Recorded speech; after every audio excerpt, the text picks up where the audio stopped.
Hello everyone, welcome back to my channel. Guys, इससे पहले हम 2 सीडीपी की क्लासेस कर चुके हैं। फर्स्ट में हमने देखा था स्कूल ऑफ साइकोलॉजी, उसके बाद देखा था हमने growth and development, difference between growth and development. उसके बाद कुछ स्टेजेस देख चुके हैं। आज जो हमारी थर्ड क्लास है सीडीपी की, इसमें आज हम देखने वाले हैं प्रिंसिपल ऑफ डेवलपमेंट। गाइस, बहुत सारे प्रिंसिपल्स हैं डेवलपमेंट के। इसमें मैंने जो मेंशन किए हैं वो इम्पोर्टेंट है, जो आपके आने वाले एग्ज़ाम में आपकी हेल्प करेंगे। तो आज के लिए जो टॉपिक है प्रिंसिपल ऑफ डेवलपमेंट, स्टार्ट करते हैं। तो इसमें हम सबसे पहले देख लेते हैं। सबसे पहले है principle of continuity and changes, मतलब दोनों में से आप इसमें कॉन्टीन्यूटी भी होती है और चेंजेस भी आपको देखने के लिए मिलते हैं। Principle of proceeding from general to specific. Guys, अभी क्या मैं इनमें पहले एक बार रीड कर देती हूँ, सारे देख लेते हैं कौन कौन सा है, फिर उसके बाद मैं 1 बाय 1 इन्हें एक्सप्लेन कर दूँगी, डिस्क्राइब कर दूँगी। फिर उसके बाद है प्रिंसिपल ऑफ प्रेडिक्टेबिलिटी, आगे बढ़ते हैं। फिर उसके बाद है प्रिंसिपल ऑफ इंडिविजुअल डिफरेंसेस। उसके बाद जो फिफ्थ है हमारा प्रिंसिपल ऑफ यूनिफॉर्म पैटर्न और sequence, principle of direction, principle of integration. आगे है principle of interrelation, principle of maturity and learning, principle of joint product of heredity and environment, principle of spiral versus linear development. तो guys, ये हमारे important topic हैं, मतलब development के important principles हैं, जो हम अब आप जो 1 बाय 1 करके मैं आपको डिस्क्राइब करूँगी, जो आज हम पढ़ने वाले हैं प्रिंसिपल ऑफ डेवलपमेंट। तो स्टार्ट करते हैं हमारे हमारा फर्स्ट डेवलपमेंट है। जो हमारे फर्स्ट डेवलपमेंट के बारे में कहा गया है प्रिंसिपल ऑफ कॉन्टीन्यूटी, या फिर आप चेंजेस कह सकते हैं। जो हमारा डेवलपमेंट है वो हमारा एक कंटिन्यू प्रोसेस है, एक सतत प्रक्रिया है जो हमेशा चलती रहती है। ग्रोथ का क्या होता है, एक टाइम पे जाकर रुक जाती है, लेकिन डेवलपमेंट आपको देखने के लिए मिलता है एक कंटिन्यू प्रोसेस है, हमेशा चलता ही रहेगा, चलता ही रहेगा। और चेंजेस आपको देखने के लिए मिलेंगे कि एक स्टेज के बाद, मान लीजिए आप यहाँ पे बच्चे हैं, उसके बाद आप अडल्ट हो गए हैं, तो बचपने में आपकी जो मैं आज हूँ वो कल नहीं होने वाली हूँ, या फिर जैसे जैसे मेरी एज बढ़ती जाएगी या फिर जैसे जैसे आगे टाइम बढ़ता रहेगा, तो उसमें क्या होगा, मेरा डेवलपमेंट होता रहेगा, चीज़ें बदलती रहेंगी। जैसे मैं पहले थी वैसे मैं आज नहीं हूँ, इन फ्यूचर आने वाले टाइम में मैं फिर बदल जाऊँगी। ये चेंजेस देखने के लिए मिलेंगे सभी में, मतलब आप हैं या फिर मैं हूँ, तो जो डेवलपमेंट है वो हमारा चेंजेस और कॉन्टीन्यूटी पे बेस्ड होता है कि हमेशा चलता रहता है। जो हमारा विकास है लाइफ लॉन्ग वोम टू टूम आपको देखने के लिए मिलेगा। आपको वोम से लेके आपकी कब्र तक, आपके जो आपका कंसेप्शन वाला टाइम होता है कि कंसीविंग का टाइम होता है, उससे लेके आपका डेवलपमेंट जो होगा टूम तक होगा, आपकी कब्र तक आपको ये जो विकास देखने के लिए मिलता रहेगा। उसके बाद जो हमारा सेकंड है, जो सेकंड प्रिंसिपल है वो हमारा principle of proceeding from general to specific. इसमें है जो जनरल टू स्पेसिफिक जाने के लिए बताई गई है कि कैसे हमारा जो डेवलपमेंट है पहले जनरल होता है, उसके बाद स्पेसिफिक हो जाता है। उसके लिए मैंने यहाँ पे मेंशन किया ग्रोस टू फाइन। पहले हमारी क्या होते हैं कि हमारी फिंगर्स हैं, जैसे हम उससे बच्चा क्या करता है कि ऐसे कोई भी अगर आप उसमें चीज़ रखेंगे तो फटाक से उसे पकड़ लेता है, तो उसे उसकी क्या है वो ग्रोस मोटर्स हैं। फिर उसके बाद हमारा कि किसी चीज़ को पकड़ लेना, बच्चे के हाथ से छूट जाना, तो ये उसकी ग्रोस डेवलपमेंट जहाँ उसे करते करते तब वो लिखना सीख जाता है। अपनी उंगलियों के ऊपर एक बैलेंस बनाने के बाद जब वो अच्छा लिखना शुरू कर देता है या फिर लिखना शुरू कर देता है, वो क्या हो जाता है हमारा ग्रोस टू फाइन। हम ग्रोस से फाइन की ओर पहुंच गए हैं, होल टू पार्ट। पहले बच्चा क्या करता है, पूरी बॉडी से आपको एक्सप्रेस करता है कि मैं परेशान हूँ या रो रहा हूँ, लेट जाएगा, रोएगा, पूरी बॉडी से हाथ पैर पटकेगा। लेकिन उसके बाद क्या है, एक टाइम ऐसा आता है कि बच्चा जब से बड़ा हो जाता है, उसकी आंखों से आंसू या फिर जो सैडनेस है आप उसके फेस पे देख के पता लगा सकते हैं। तो ये हमारा सेकेंड प्रिंसिपल हो गया डेवलपमेंट का। आगे देखते हैं, उसके बाद है प्रेडिक्टेबिलिटी। तो यहाँ पे जो प्रेडिक्टेबिलिटी से यहाँ पे है कि आपको देख के, आपके बिहेवियर को देखकर, आप किसी भी बच्चे के बिहेवियर या फिर आप किसी भी लड़का लड़की को देख के उसके बिहेवियर को रीड करके या फिर उसकी एक्टिविटी को देख के जब आप कह दें कि ये तो ऐसा है या फिर ये इन फ्यूचर ये ऑफिसर बनने वाला है या ये तो बहुत अच्छा है, तो ये क्या आपकी प्रेडिक्शन है उसके बारे में। जैसे कहा जाता है, एक कहावत है कि पूत के पैर पालने में दिख जाते हैं, तो ये है हमारी प्रेडिक्शन से रिलेटेड है कि हम किसी को देख के कह देते हैं कि इसकी लिंग्विस्टिक पावर अच्छी है तो वकील बनेगा, कोई फिजिकली बड़ा अच्छा रहा है तो ये बड़ा होकर एथलीट बन सकता है या फिर अच्छा क्रिकेटर बनेगा।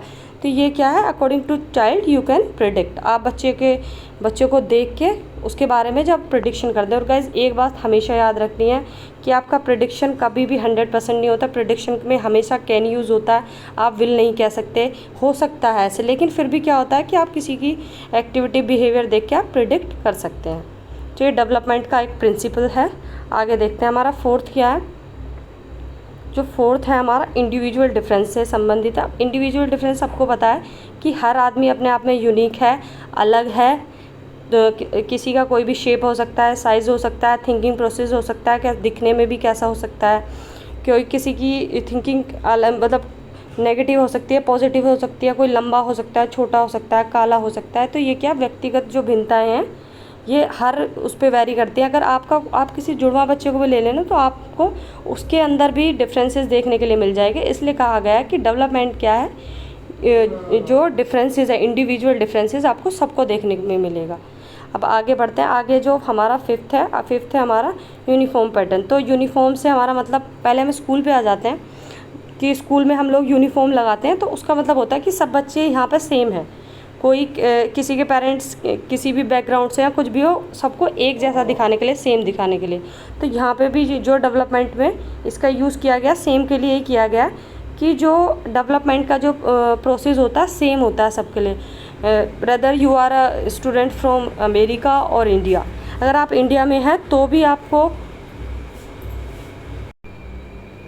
तो यूनिफॉर्म पैटर्न में क्या है, सब चीज़ सेम हमें दिखाने के लिए होता है। जैसे कि मान लीजिए आप इंडिया में हैं तो भी पहले आप पैदा हुए, उसके बाद आपका बचपना चलेगा, फिर आप बड़े हो जाएंगे, फिर आप बूढ़े हो जाएंगे। तो यही पैटर्न आपको इंडिया हो, अमेरिका हो, हर जितनी भी कंट्री है सब में सेम ही देखने के लिए मिलेगा।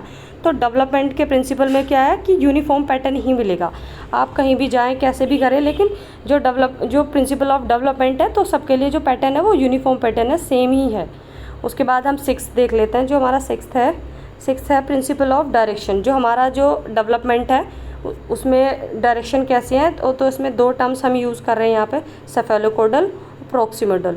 तो इसमें सेफेलोकोडल में क्या होता है, इसमें हेड टू टो हम देखते हैं कि इसमें जो हमारा डेवलपमेंट होता है हेड टू टो होता है, कि सर से आपका पैर की तरफ इसमें देखने के लिए मिलेगा। और जो प्रॉक्सी में मिलता है वो सेंटर टू पेरीफेरी, अंदर से बाहर की ओर आपको देखने के लिए मिलता है। गाइस ये क्वेश्चन केवीएस, रीट और बहुत सारे एग्जाम्स में आपको देखने के लिए मिलेगा और मल्टीपल टाइम आपको इस सीटेट में मिल जाएगा। ये पूछा गया क्वेश्चन है, पेपर फर्स्ट और सेकंड में दोनों में पूछा गया है। तो आपको ध्यान रखना है कि जो हमारा प्रिंसिपल ऑफ डायरेक्शन है उसकी ये दोनों टर्म्स आपको, प्रॉक्सो और सेफेलोकोडल, दोनों इसके बारे में आपको पता होना चाहिए। आई होप आपको ये दोनों टर्म्स समझ आ गई होंगी। उसके बाद हम देख लेते हैं हमारा जो हमारा सेवन्थ दिखाया गया है वो हमारा इंटीग्रेशन के बारे में बात की गई है कि एक होलिस्टिक मैनर में जब हमारी बात हो तो उसे हम क्या कहते हैं, इंटीग्रेशन, प्रिंसिपल ऑफ इंटीग्रेशन। जब हमारा एकीकरण के बारे में बात हो, जैसे कि हम कह सकते हैं कि कोई भी बच्चा एक साइकिल चला रहा है तो उसमें वो क्या करता है कि वो यहाँ पे अपना बैलेंस भी कर रहा है कि साइकिल गिर ना जाए, वो पेडल भी मार रहा है, यहाँ पे उसने हैंडल भी कवर किया हुआ है। तो जब पूरा होलिस्टिक मैनर में बच्चा कर लेता है कवर, उसके बाद क्या होता है, तब जाके आपकी बाइसिकल आगे की ओर चल रही होती है। तो उसे क्या है कि एकीकरण, पूरा छोटी छोटी सी चीज़ मिलने के बाद क्या है, हैंडल कंट्रोल करना सीखा है, उसके बाद पैडल मारना सीखा है, बैलेंस बना रहे हैं, तब क्या हम साइकिल चलाना सीख रहे हैं। ऐसी डेवलपमेंट है। छोटी छोटी जो हमारी बॉडी में ये पार्ट हैं ये पहले डेवलप हो जाते हैं, उसके बाद फिर क्या हमारी होल बॉडी तैयार होती है, पूरा डेवलपमेंट होता है। तो यहाँ पे डेवलपमेंट्स में ग्रोथ के बारे में बात नहीं कर रही हूँ, बॉडी के जितने पार्ट हैं सबके ऊपर जैसे कंट्रोल आ जाता है तो वो हमारा डेवलपमेंट के अंडर आता है। जैसे कि हमारी फिंगर्स के ऊपर हमारा जो कंट्रोल है, हमारे सोचने के ऊपर अंडरस्टैंडिंग बेटर हो जाने से जो हमारा मतलब है, तो क्या है ये होलिस्टिक मैनर में होता है।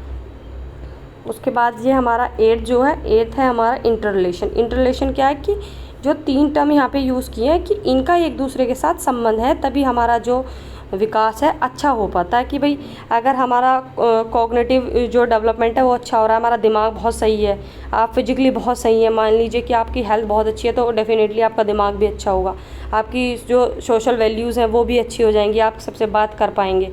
क्योंकि अगर आपकी हेल्दी बॉडी है तो आपका दिमाग भी हेल्दी है, और दिमाग हेल्दी है तो आपके टर्म्स भी, जो आपके रिलेशंस हैं तो वो भी अच्छे होंगे और इम्प्रूव होंगे। तो डेवलपमेंट क्या है कि इंटर रिलेटेड है, इन मतलब आपके शरीर को लेकर, आपके दिमाग को लेकर, आपका सामाजिक जो विकास है सबको लेकर एक दूसरे से ये संबंधित हैं। इसे इसलिए यहाँ पे जो टर्म यूज़ किया गया वो है इंटर रिलेशन, एक दूसरे के साथ संबंध। उसके बाद हम देख लेते हैं नाइन्थ में जो हमारा दिया हुआ है principle of maturation and learning.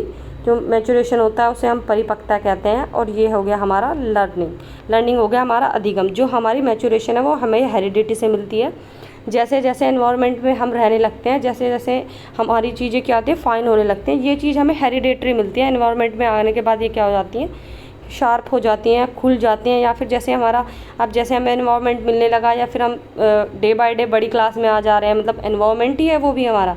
इससे क्या होगा कि हमारी जो अंडरस्टैंडिंग लेवल वो बढ़ जाता है, जो हमें हेरिडेटरी बाय पेरेंट्स द्वारा हमें मिलता है। और उसके बाद क्या होता है, हमारी लर्निंग इम्प्रूवमेंट हो जाती है। तो इन दोनों का रिलेशन बताया गया है कि प्रिंसिपल ऑफ डेवलपमेंट में principle of maturation and learning. तो ये क्या है, एक दूसरे से रिलेटेड हैं। आपके मैचुरेशन अच्छा होगा, आप मैच्योर जितना होंगे आपकी लर्निंग पावर उतनी ज़्यादा अच्छी होगी। उसके बाद हम अपना नेक्स्ट देखते हैं। नेक्स्ट जो है हमारा 10th नंबर का जो है, इसमें बताया गया कि भाई डेवलपमेंट जो है, जो हमारा डेवलपमेंट है वो हेरिडिटी इनटू इन्वायरमेंट। तो क्या है, हमारी हेरिडेटरी 50% मानी जाती है और 50% ही हमारा एनवायरनमेंट का रोल होता है इसमें।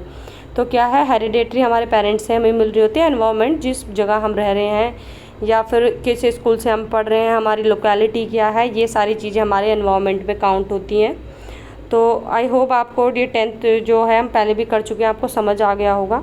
इसके बाद हमारा लास्ट जो है, लास्ट वन इज़ 11th में क्या है बताया गया कि जो हमारा डेवलपमेंट है वो स्पाइरल फॉर्म में होता है, ऐसे होता है, ना कि आपको लीनियर होता है कि सीधे आप कभी भी आपका डेवलपमेंट ऐसे नहीं जाएगा। इसमें क्या होगा, अप्स एंड डाउन्स देखने को मिलेंगे। तो आपको ये क्वेश्चन पूछा हुआ है 2012 का जो सीटेट का एग्ज़ाम हुआ है, और केवी के आप जो पुराने प्रीवियस ईयर पेपर हैं आप देख सकते हैं, उसमें आपको ये क्वेश्चन देखने के लिए मिलेगा।